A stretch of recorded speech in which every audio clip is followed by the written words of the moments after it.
Hi, everybody. I am so glad to be here. I have to tell you, I haven't been to Clark. I am really, really impressed by your turnout, I have to say. And happy anniversary. I understand this is your 50th anniversary of your Democratic Party. So I'm Margaret Engebretson, and I'm running for the 7th Congressional District seat against Sean Duffy.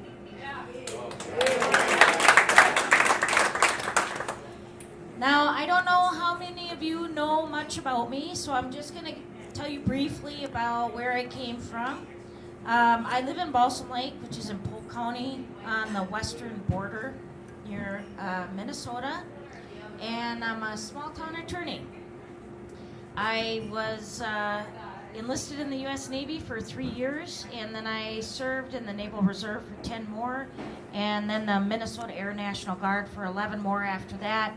I retired in 2015 as a Master Sergeant with 24 years.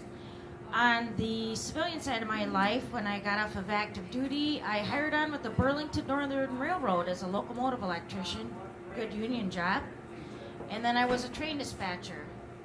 Then I left the railroad and I put myself through college at UW Superior, and I got a degree in history and a minor in business. Then I had to work some more and save up some money. So I worked as a corrections officer in Duluth for the St. Louis County Jail for a little while, and then I went to law school in Madison. And I graduated from there in 2010, and I opened up Engebretson Law Office in Balsam Lake, town of 1,000 folks. And that's where I focused a lot of my practice on guardian ad litem work. And I don't know how many of y'all know what that is, but in Wisconsin, they're licensed attorneys that advocate for the best interest of children and disabled adults. And it's a vital part of our fabric in these small towns in Wisconsin. These small town attorneys and the neighborhood bar and grill and the local manufacturer and the government workers and the teachers and all that. And a lot of us know how this is how northern and western Wisconsin lives. But I think a lot of us know that since the financial crash of 2008, we were hit really, really hard. And I don't know specifically about every small town, but I know in Balsam Lake, and as I've driven around the 7th CD, which there are 26 counties in this district, it's the same story repeated in many of the areas, and it's heart-wrenching. So in Balsam Lake, you could just see, and as I've driven the district, you can see how the wealth has seeped away from our communities. In Balsam Lake, there's empty storefronts, even though people keep giving it their best shot and they open up a business and everybody wants them to stay, but they can't survive. And the bar and grill can't stay open for lunch anymore and has to only stay open 6 days a week. We lost our bank for a long time. We're the county seat of Polk County. We didn't even have a bank. So there's a lot of anger out there. There's a lot of feeling of despair. And there's something else going on now. You know how in the spring when you see the grass shoots, the green ones start coming up? And it's a good sight. Spring, you've been not feeling so well for a while and you're hoping for some good things to come. That is also going on. And I'll tell you why. Is that we all know the 2016 election year really, really deeply affected this country. For me, I was profoundly affected. Now, at the time, I wasn't working. I was recovering from major shoulder surgery that I had done at the VA hospital in Minneapolis, which I'm very grateful for. But I wasn't working at the time, so I was able to take in the 2016 elections full blast. And I became deeply concerned about trajectory of our country. If you had listened to the rhetoric and the plans that candidate Trump and the Republicans that did gain majorities in both houses of Congress, what they wanted to do, this is exactly the wrong way we need to be going here. So I evaluated my situation, and I felt a deep sense of duty and obligation to step forward and offer what skills and abilities I have to help you, to help everyone else, because we're all working together to try to save and fight for and make our democracy better and stronger. Now, for many years, decades in fact, we have had this cycle of let's slash taxes, let's ignore income and wealth inequality, let's ignore or not really care too much about wages that do not grow, and healthcare. Now, the number one issue I hear out there is healthcare. And if you have a small business, like I had a small business, and I've talked to many small business owners that they're working 6-7 days a week. It's oftentimes a couple that runs this business or a small farm, and they are barely able to afford their own health insurance, much less be able to expand their business by taking on employees. And it is stunting us. And it also creates a sense of fear and uneasiness out there.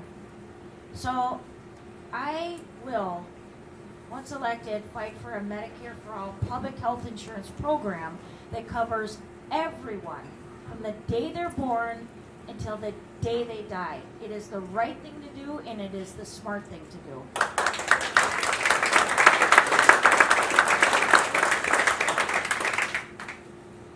Now, one of the other issues that people talk about out there, and probably many of you think about this, is the obvious lack of investment in our district. We need broadband, we need roads, we need rail, we need attention, because as Mandela was talking about that we are losing our population, it's because how are we going to grow here? How are we going to encourage people to stay and grow a business? And our education system, unfortunately, has been devastated by budget cuts. In the 7th Congressional District, UW Superior is the only 4-year UW school left in that district of 26 counties. And last year, they devastated the liberal arts programs out of there. They got rid of, I think it's 25 programs. Now, that is no way to govern a state, in my opinion. So, there are many, many things we can do. But throughout this analysis, when I was recovering from that surgery, and I kept figuring out, like, how bad is this? Where's the problem? The one thing I kept coming back to is that we have a leadership problem in this country. We have people in office that have no business being there.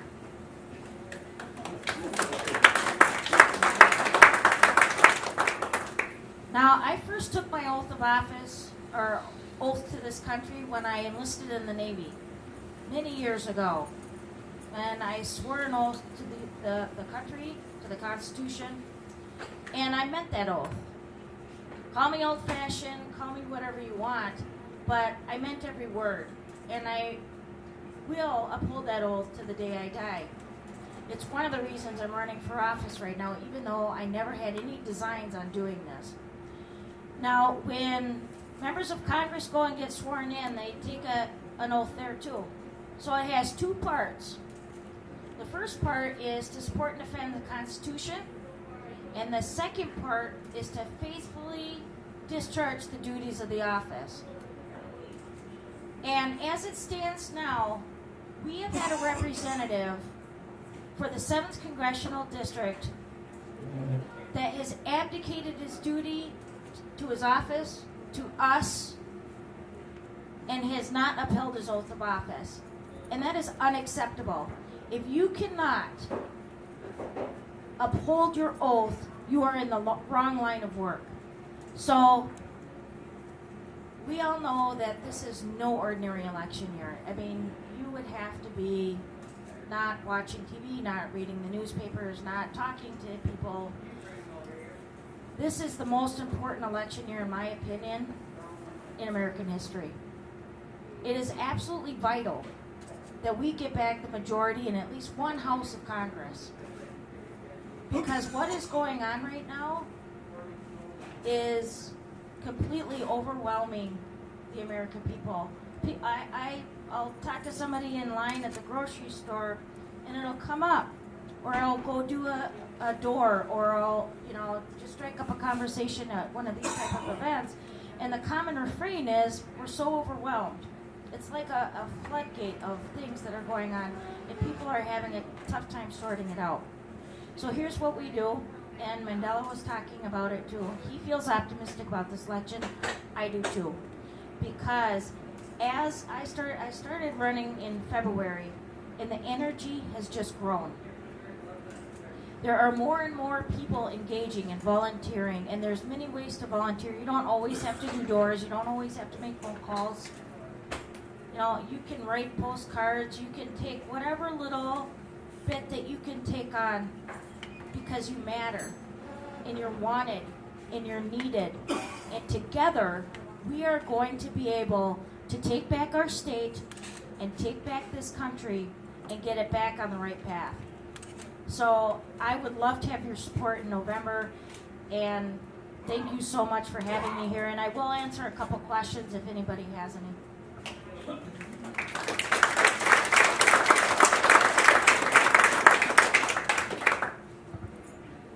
No questions? Oh, there you are. One of the first things Sean Duffy did after he got elected was complain about his salary was not enough to support his family. Now, I realize he had 7 kids, but didn't you know that what the salary was before he ran? Are you happy with the salary Yes, because I can't speak for Sean Duffy, but I can tell you this, that some people are motivated by different things. I've talked to people about running for Congress, and you cannot run for Congress unless there's something that drives you, like deeply, deeply drives you. I know what mine is. It's that deep sense of duty and obligation, because I always want to advocate and fight for what's right. Now, I don't know what his motivation is, but it is what probably the most common thing that people say to me is about that comment he made many years ago about his salary. People do not appreciate that. $170,000 is a whole lot of money in some congressional district. So yes, I would be perfectly fine with that amount.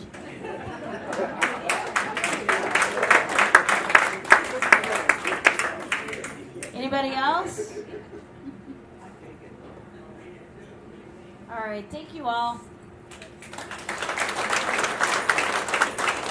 Thank you very much, Margaret. I missed the person.